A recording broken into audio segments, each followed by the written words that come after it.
Akkam jirtu fayyaa keessanii namoota nan beekneef Dr. Kadir jedhama. Fayyaan tuubirra guyyaadhaa ogeessota fayyaa biiroo fayyaa Oromiyaarraa professional laayisensii haaraa baafachuu barbaadanii fi isaan isa duraa haaromsiifachuu barbaadaniif isa appilikeeshinii onlaayinii akkamitti akka appilaayi gootan ibsa bareedaa isiniif qabadhee dhufee jira. Namoonni maatii fayyaan tuubii hin taane yoo jiraatan immoo asumaan yuutuubii kana sabskiraayib godhuudhaan na hordofuu dandeessu. Na faana bu'aa.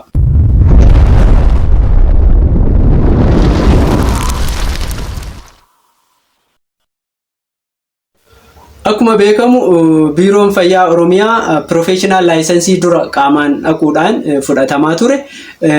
Karaa salphaadhaan akka ogeessonni fayyaa bakkuma jiran ta'anii online apply godhanii professional laayisensii kana karaa salphaan akka argataniif moosaajii yookaan sooftiweerii haaraa hojjechuudhaan nuuf gadhiisee jira. Kanuma irratti hundaa'uudhaan immoo anis sooftiweerii kana onlaayinii akkamitti appilaayi akka goonu isteeppii isaa tokko tokkoon isinitti argisiisa. Na hordofaa.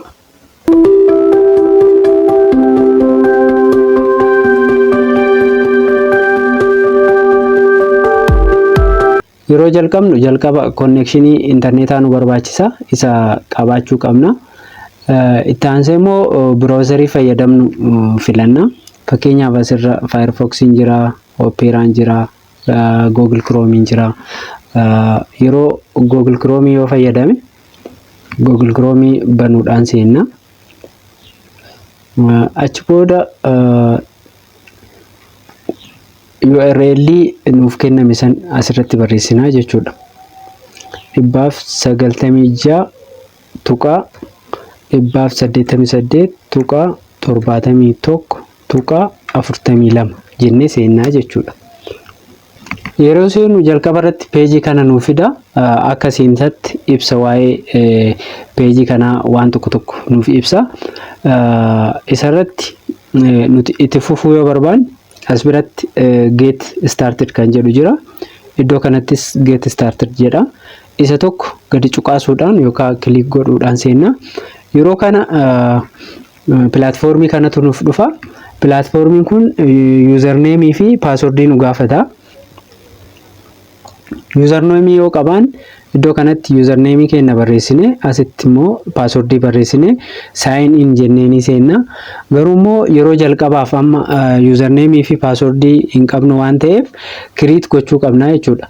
Kanaafuu iddoo kanatti create account kan jedhu kana kilik goonaa jechuudha. Iddoo kanatti click account kan jedhu. Create account kan jedhu kana kilik goon peejii kanatu nuuf dhufa. Peejiin kun iimeelii galchaatii liinkii isiniif erginaa jedha.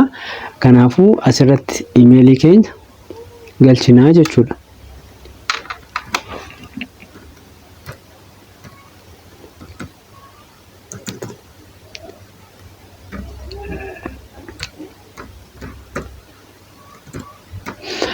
Akkanatti iimeelii keenya asirratti barreessinee send sign up link kan jedhu kanarra kilik goonaa jechuudha.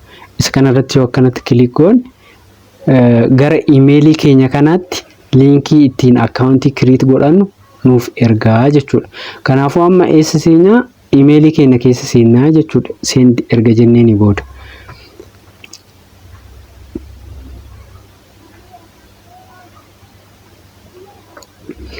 Iimeelii keenya keessa yoo akkanatti seennu kunoo liinkii nuuf ergee jira jechuudha. Kunoo asirratti liinkii kana nuuf ergee jira jechuudha. Kan ittiin akkaawuntii create ittiin godhannu jechuudha. Kanaafuu asirratti maal goonaa create your account kan jedhu kanarratti kilik goonaa jechuudha. Iddoo kanatti yeroo iddoo create account jedhu gadi tuqnu pilaatfoormii kanatu nuuf dhufa jechuudha. Kanaafuu asirratti amma maal barreessinaa username passwordii keenya asirratti username kanaa fi passwordii kana dagannaan booda isa sign in jedhu saniin nu seensisu jechuudha. Kanaafuu username beeknu yookaan isa matatti qabachuu qabna jechuudha. Fakkeenyaaf amma asitti username kooti jedhee yoo kana guute asitti immoo passwordii guuta.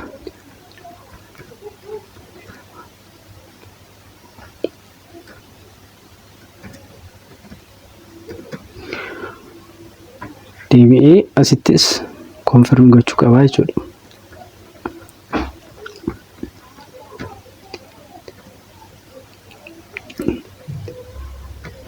asitti amma yeroo paaswordii asitti guutuu fi iddoo kanatti guutuu yoo adda adda ta'e password do not match ka jedhu message nu dhufa jechuudha. Kanaafuu sirreessinee galchuu qabna jechuudha. Passwordii wal fakkaataa ta'uu qaba jechuudha. Kan asitti fi asitti galchinu. Taasisni immoo asitti maqaa keenya isa jalqabaa maqaa keenya jechuudha kan itti yaamamu. Asitti maqaa abbaa keenyaa. Asitti immoo maqaa akaakayyuu keenyaa galchinaa jechuudha.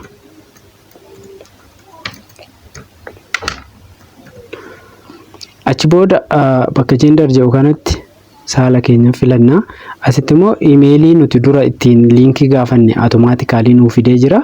Asitti silkii keenya galchinaa jechuudha. With international code.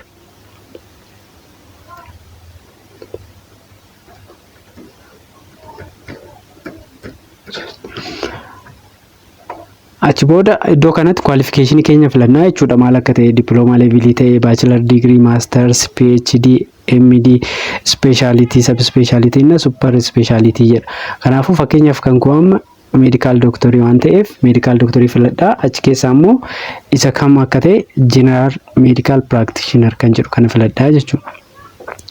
Iddoo kanatti immoo regionii, zoonii yookaan taawunii keessaa filadhu galchi jedha. Fakkeenyaaf amma zoonii yoo filadhe asitti immoo West Arsii zone kan jedhu filadhaa jechuudha. Achi booda kana erga foormii kana seeraan sirriitti guutuu qabdu, qubee akka dogongore qubee sirriidhaan guutuu qabdu, erga foormii kana guutanii fixanii booda asitti save jettaniin jechuudha. Gaafa save jettaniin username keessan kunii fi passwordiin kun save ta'a. Achi booda deemtanii iddoo kanatti kana close jettuun. Iddoo kanatti deebitanii of duuba get started yeroo jettaniin asitti username fi passwordii isin gaafata. Iddoo kanatti amma username achitti create godhee dhufe fakkeenyaaf kan koo amma KD jedhee guutee ture. Passwordii kan koo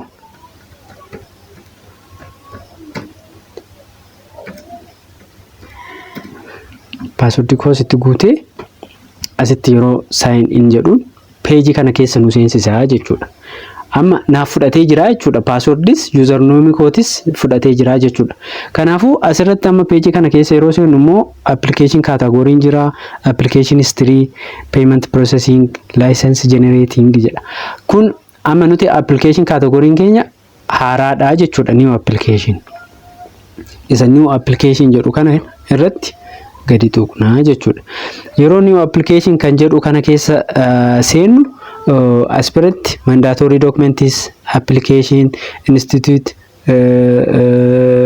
publication yeroo qaban jechuudha. Publication yoo thesis publish goone yoo qaban asitti upload goona jechuudha. Any additional attachment jedha asitti. Iddoo kanattis additional attachment yoo jiraate asi guuna. Asitti immoo TP asitti nuuf kennu information asitti nuuf kennu keessa yoo seenne bakka help jedhu kanatti maal akka barbaachisu amma medical doctor new application requirement jedha. Medical doctorii tokkoof amma hundaafuu professionii hundaafuu akkanatti fidaa jechuudha. Kanaaf medical doctorii tokkoof kan barbaachisu certificate kutaa 8, transcript kutaa 9-10, kan kutaa 10 matrikii, transcript kutaa 11-12, entrance exam kutaa 12, bachelor degree original or temporary, immoo MD original or tempo jedha. Student copy optional yoo qabaanne galchina yoo qabne dhiifna jechuudha. Batch list asitti warra exit exam fudhataniif batch listiin barattoota exit exam darbanii gara biiroo fayyaa Oromiyaatti ergama jechuudha. Kun isa requirement isa listii kana gaafata jechuudha. Updated ID card kun waraqaa eenyummaa keenya kan haarawame jechuudha. Medical certificate isa ji'a 3 gadi gaafata. Inni ji'a 3 oliin ta'u jechuudha. Personal information isa amma yeroo jalqabaa guunnesanii jechuudha. Personal information isa maqaa keenya waan hunda jalqaba guunnesan barbaachisaa jechuudha. Birth address information, current address information kanas nu gaafata application irratti guunnaa jechuudha. University yookaan college, year of attendance qualification professional keenya jechuudha. Publication yoo qabaanne ani additional attachment yoo qabaan kana nu barbaachisaa jechuudha. MDF fakkeenyaaf apply gochuudhaaf. Kanaafuu amma as keessa mandatory document ka jedhu kana keessa seenna. Mandatory document ka jedhu kana keessa yoo seennu documentii keenya tokko tokkoon iddoo kanatti jechuudha ka upload goonu. Fakkeenyaaf amma ministirii kutaa 8 godhee jira. Transcript kutaa 9 fi 10 maatirikii kutaa 10 transcript kutaa 11 kan 12 kanneen upload godheera jechuudha gaammatti dura seenee waan upload godhee fe'an. Amma isa kana akkamitti asitti upload goonaa kan jedhu amma dokumentoota koo kan hafe hundan goone waan ta'eef isa isinitti mul'isa jechuudha. Asirratti add new kan jedhu kanaan seentu achi choose files kan jedhu kanaan seentu achi booda computer keessan keessatti iddoo foldarii dokumentiin keessan keessa argamu keessa seenuudhaan select gootu jechuudha dokumentii kazan dokumentii select gootanii erga fiddanii booda asitti save jettuuni jechuudha. Gaafa save jettaniin amma dokumentii environmental health professional license jedha amma dokumentiin kan koo kun jechuudha.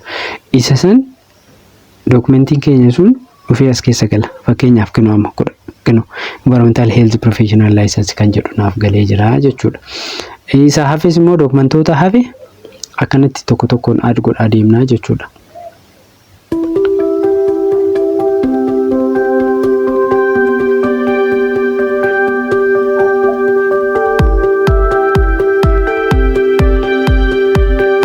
Peejii lammaffaa keessa naaf galchee jira jechuudha. Peejii jalqabaa irratti haga 10 naaf fudhatee jira. Peejii lammaffaa keessa yeroo seenu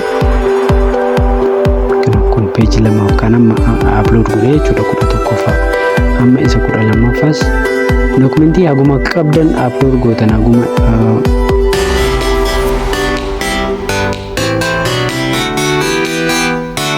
tokko tokkoon akkanatti aadinuu jedha. Faayilii keenya tokko tokkoon asirratti seenaa jechuudha.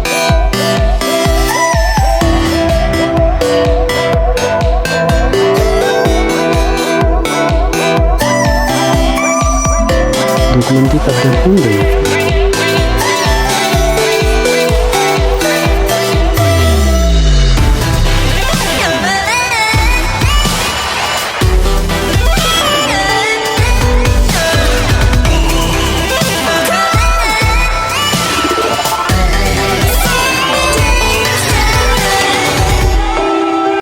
amma dokumentii aga dokumentii tokko tokkoon aga dokumentii 14 upload godhee jira amma 15 jechuudha. Dokumentii 15 upload godhee jira jechuudha. Updated ID card waliin jechuudha medical certificate waliin.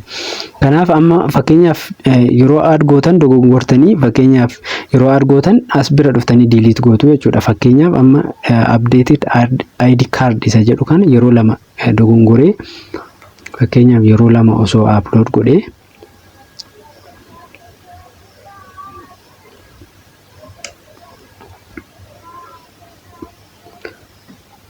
amma as keessa lama ta'a jechuudha. Updated ID cardin lama ta'a jechuudha kanaa fi kana jechuudha. Kanaafuu iddoo kana dhuftanii delete gootu jechuudha. Dokumentii dogongoraan upload gootan. Data is deleted successfully jedha. Iddoo kana dhuftanii upload gootu jechuudha. Dokumentii kan koo hunda upload godhee xumureedha jechuudha. Odeeffannoon ani isiniif kennaa jiru kun yoo isin fayyadaa jira ta'e ogeessota fayyaa biroos akkanumatti fayyaduu danda'a waan ta'eef ogeessota fayyaa biroo beektan hundaaf share godhaa. Kanaafuu mandatory document kan jedhu kana xumuree jira jechuudha. Kanaafuu isan cufnaa application kan jedhu kana bannaa jechuudha. Application kan jedhu kana bannaa. Application kana irratti first name, middle name, last name ofuma automatically isaan jalqaba yeroo sign up godhu. Guute san fudhatee dhufee asirra guutee jira. Footoo gaafataa asitti maqaa Amaariffaan an dura waan barreessee jiruuf naaf fidaa jira. Maqaa Amaariffaaniin guutuu asitti gender birth date keessan asirra select gootu jechuudha. Asirra select godhaa deemtu yeerii jechuudha.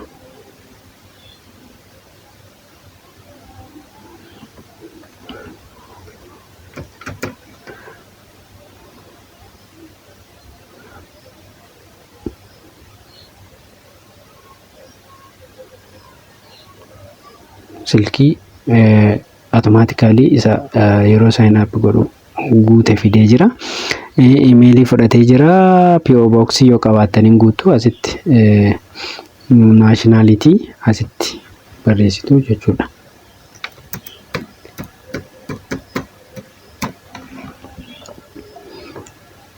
Deebitanii riijinii isin gaafata. Asitti riijinii Oromiyaa gootu, zoonii keessan asitti barreessitu, woradaa asitti barreessitu, qabalee keessan asitti barreessitu jechuudha. Achi booda kun birth address information dha kan nama gun inni immoo current information asitti guutuu jechuudha. Current information tokko tokkoon akka hin dogongorretti tokko tokkoon guutuu jechuudha seeraan.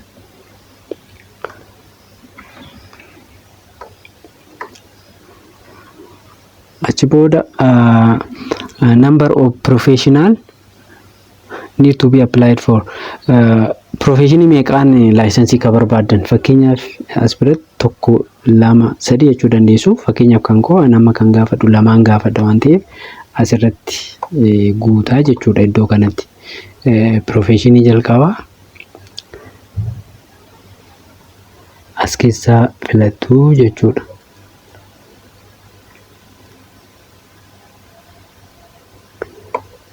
General medical practitioner isin keessan laaltanii filattu jechuudha. Kam akka ta'e keessaa achi keessaa select gootu jechuudha. Isa lammaffaa immoo as biratti iddoo kanatti environmental health professional kan jedhu kana filadhaa jechuudha akka kootti. Kanaaf erga kana guuttanii booda kan amma fixxanii jechuudha. Applicationii kana foormii applicationii kana fixxan maaltu hafee fotootu hafee jechuudha. Kanaafuu fotoo kana asitti iddoo kanatti upload jennaanii jechuudha. Suuraa maal keessa akka jiru, suuraa eessa keessa akka kaa'attan barbaaddanii deemtanii suuraa iskaan gootanii qabdan san upload gootu jechuudha. Kanaafuu yeroo suuraa upload gootan notification kanatu isiniif dhufa. Saayiziin isaa yoo kanaa ol ta'e hin fudhatu jechuudha. Suuraan saayiziin isaa yoo saayizii asirratti specify ta'e kanaa ol ta'e hin fudhatu jechuudha. Kanaafuu anama suuraa resize ta'e kana osoo hin taane suuraa resize ta'e galchuu qabaa jechuudha. Suuraa resize ta'e fakkeenyaaf kana resize godhee qopheeffadhee jira. Suuraa kana kenoo fudhatee jira jechuudha. Naaf fudhatee jira. Suuraa kana akkamitti resize goona saayizii inni barbaadu kanaan kan jedhu immoo yoo barbaadan isinitti mul'isa. Jalqaba irratti browserii bannaa. Browserii bannee bakka URL barreeffamu kana irratti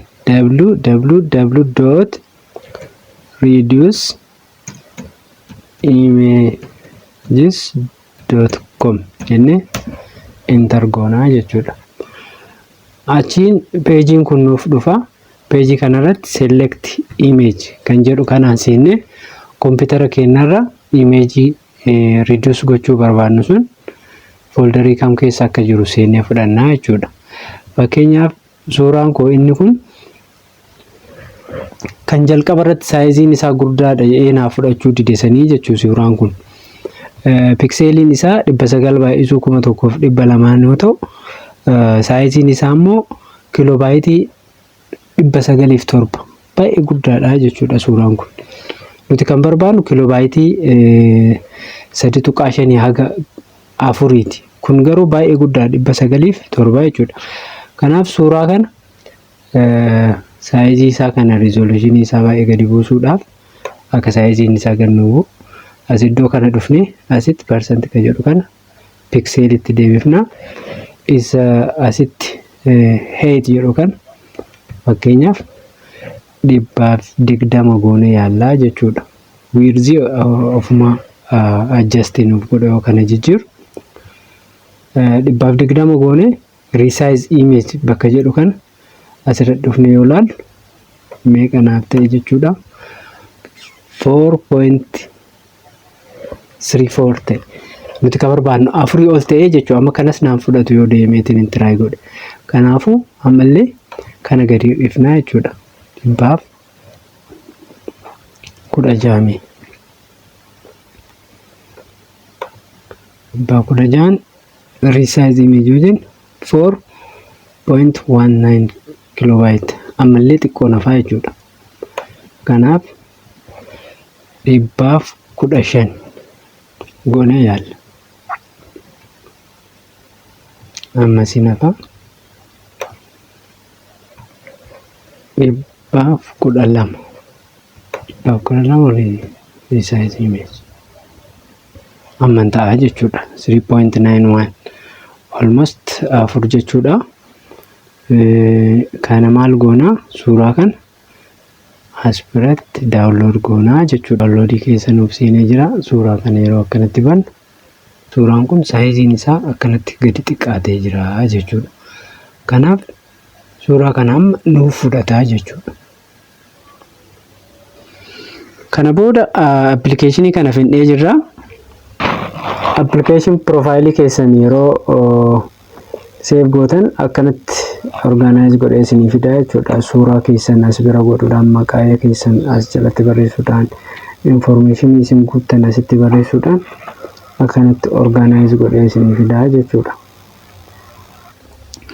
Application kana fidnee jirra. Amma kanaaf isa application jedhu kana xumuree jirra. Kanaafuu isa kana cufne institute kan jedhu kana university tokkoon guunnaa jechuudha.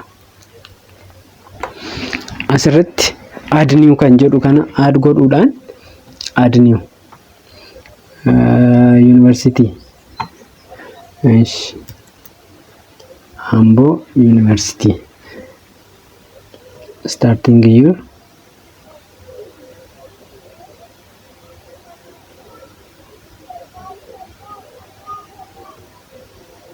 and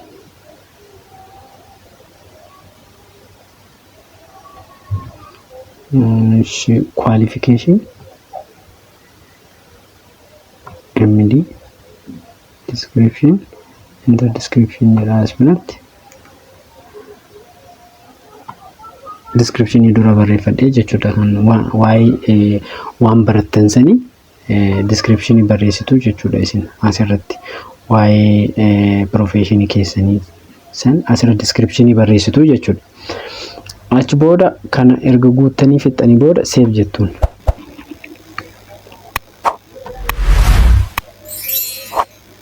Achi booda data is saved successfully jedha.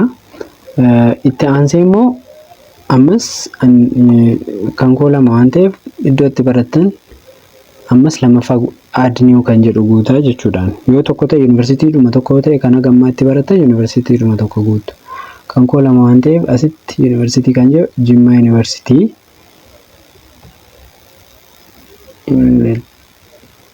kumlamaaf 9 kumlamaaf 13 fixee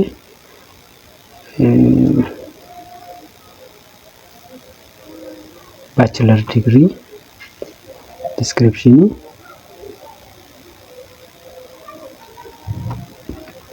kan koo asitti barreeffadhaa jechuudha. Waa'ee barumsaa achitti baradhee kana. Achi booda save jettuun data saved successfully jedha. Kanaafuu amma university lama guutee jira jechuudha. Asitti Amboo University fi Jimma University bara isaanii maal akka baradhe description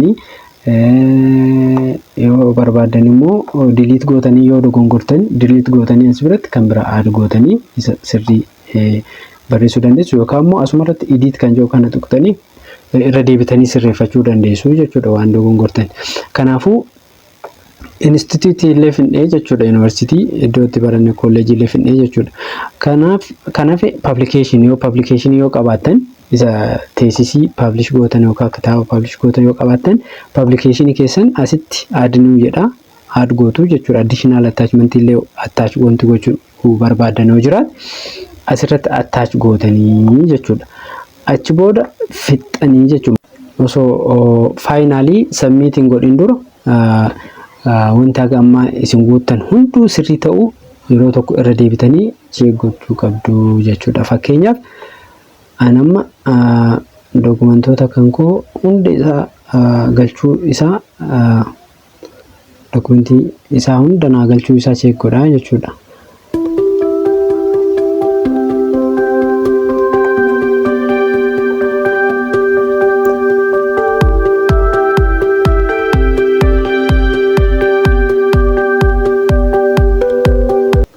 Dokumentii hunda naaf galchee jira. Mandaatorii dokumentii hunda naaf galchee jira. Appilikeeshinii iddoo hunda guutuu kan koo cheek godhaa jechuudha. Suuraallee naaf fudhatee jira kunoo maqaa koo Ingiliffaan Amaariffaan sirrii ta'uu isaa fi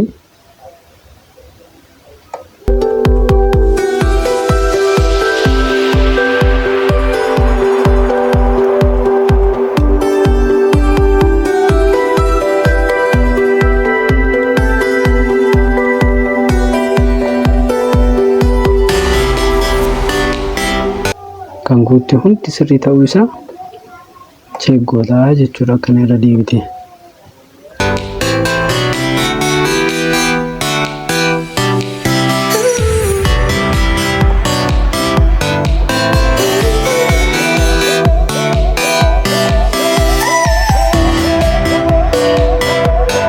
faayinaalii isa deemtu isa sign and apply jedhu kana kilik gootu jechuudha.